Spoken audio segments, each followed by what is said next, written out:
Oke, Assalamualaikum warahmatullahi wabarakatuh. Salam sejahtera buat kita semua teman-teman yang saya hormati Ibu Wiwin dan teman-teman Bapak Guru P3K dari beberapa sekolahan. Sekarang kita kembali ke seminar orientasi yang kedua yang akan disampaikan oleh Ibu Sriati Mindah Lestari, MPD dari SMA 1 Semarang. Waktu dan tempat kami silakan.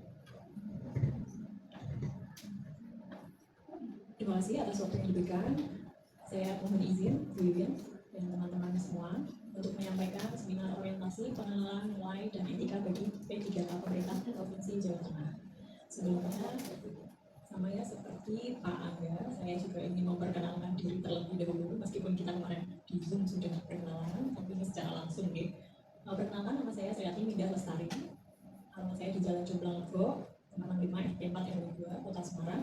Kemudian saya mengajar di SMA Negeri 1 Semarang. Mapel yang saya ampu adalah mapel matematika. Kemudian mentor kita adalah Bu Wiwin Sri Winarni.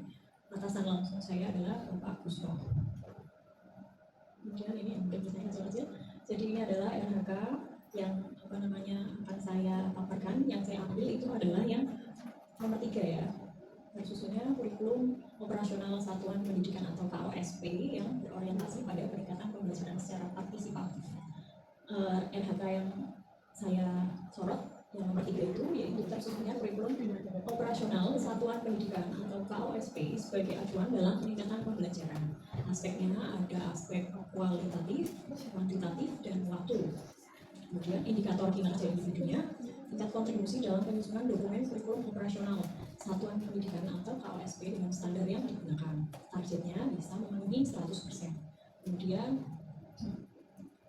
ini secara rincinya mungkin ya, tersusunnya KOSP SMA 1 sebagai acuan peningkatan pembelajaran kualitas, dan waktu itu aspek yang disorot. Kemudian indikatornya adalah dokumen program untuk kualitas, kemudian kualitasnya persentase yaitu targetnya 100%, kemudian waktunya ketepatan waktu yaitu 6 bulan. Karena kan kita menyusun dokumen ini biasanya setiap 1 semester.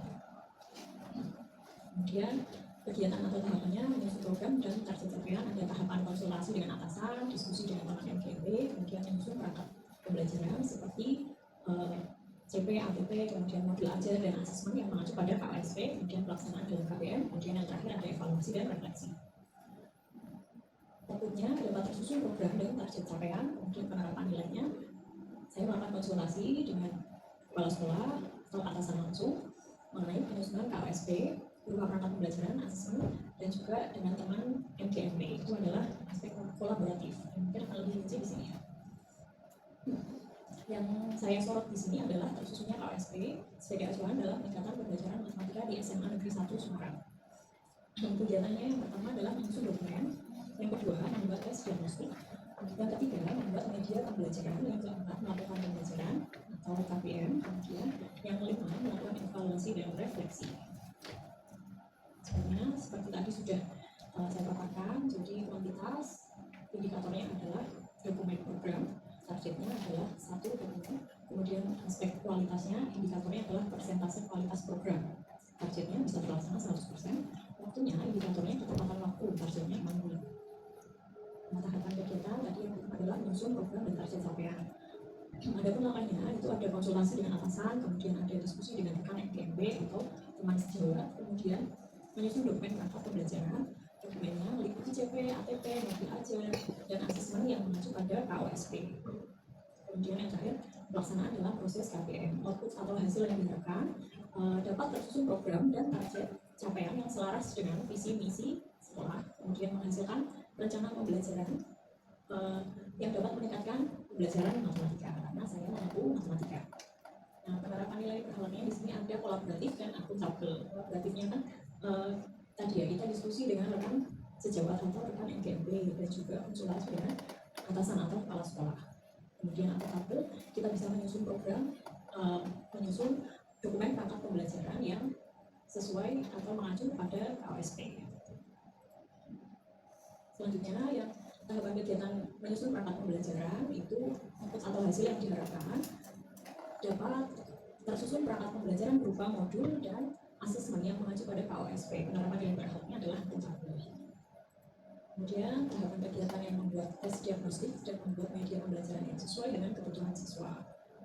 Output atau hasilnya adalah tersusunnya soal tes diagnostik dan media pembelajaran yang sesuai dengan kebutuhan siswa. Ini adalah penerapan nilai berakhlak loyal. Jadi soal tes diagnostik itu adalah sangat dibutuhkan untuk kita bisa mengetahui kelebihan dan kelemahan siswa sehingga tidak lanjut apa yang harus kita lakukan untuk kedepannya. Jadi kita bisa menyesuaikan siswa yang kesiapan psikologi siswa maupun kesiapan siswa ataupun yang belum, nanti kita harus perlakukan seperti apa. Itu adalah dampak dari tes diagnostik. Selanjutnya tahapan pelaksanaan kegiatan pembelajaran sesuai dengan perangkat pembelajaran yang telah dibuat. Outputnya atau hasil adalah terlaksananya proses pembelajaran yang terencana dengan baik. Kalau kita membuat dokumen atau perangkat pembelajaran sebelum kita mengajar, pastinya kita akan lebih siap dibandingkan kita tidak membuat, karena kelangsungan gitu nanti mau mengajar apa, nah seperti itu. Kalau sudah semuanya sudah terencana, insya Allah pembelajaran yang diharapkan itu juga akan terlaksana sesuai dengan rencana kita dan akan terlaksana dengan baik, lebih baik daripada tidak merencanakan, seperti itu. Penerapan nilai berakhlaknya adalah berorientasi pada pelayanan, karena kita memberi pelayanan kepada siswa, kemudian memahami dan memenuhi kebutuhan siswa. Mungkin itu cukup yang bisa saya sampaikan. Terima kasih. Wassalamualaikum warahmatullahi wabarakatuh. Oke, terima kasih. Tepuk tangan dulu untuk Bu Mindah Lestari, Bapak Ibu. Ya, silakan jika Bapak Ibu ada yang mau bertanya, kami persilakan. Mungkin satu penanya saja atau cukup ya? Ada? Oke, sudah. Sini.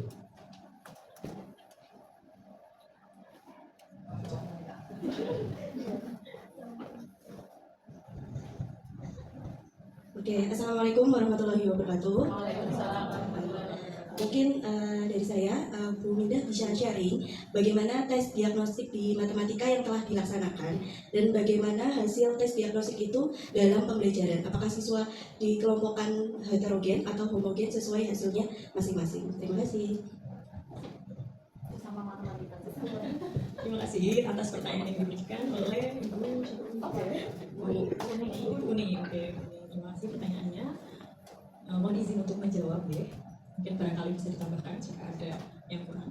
Jadi tes diagnostik yang sudah kami laksanakan itu menghasilkan ada siswa yang lemah, kemudian ada yang sudah siap dan ada yang sudah sangat siap. Jadi perlakuannya juga akan berbeda jika memberikan soal untuk dia yang sudah ini, kalau kita sama ratakan nanti yang sudah sangat siap dia akan merasa bosan. Soalnya seperti itu ya.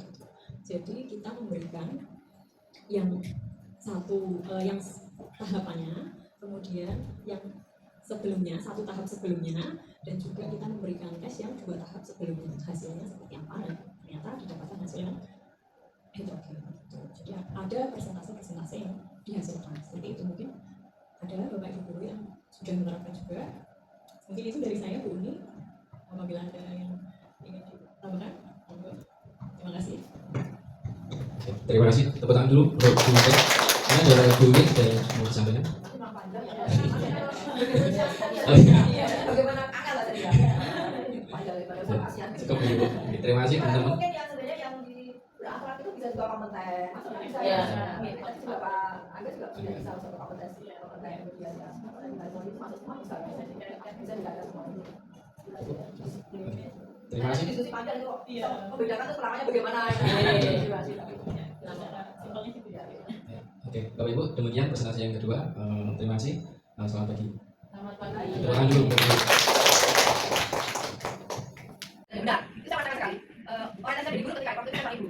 Saya ibu, maka ketika saya jadi guru, saya punya waktu untuk anak. Saya juga punya nilai lebih di pendidikan anak. Saya punya waktu banyak untuk anak dan mungkin saya merasakan ternyata pilihan saya tidak salah. Ketika kemudian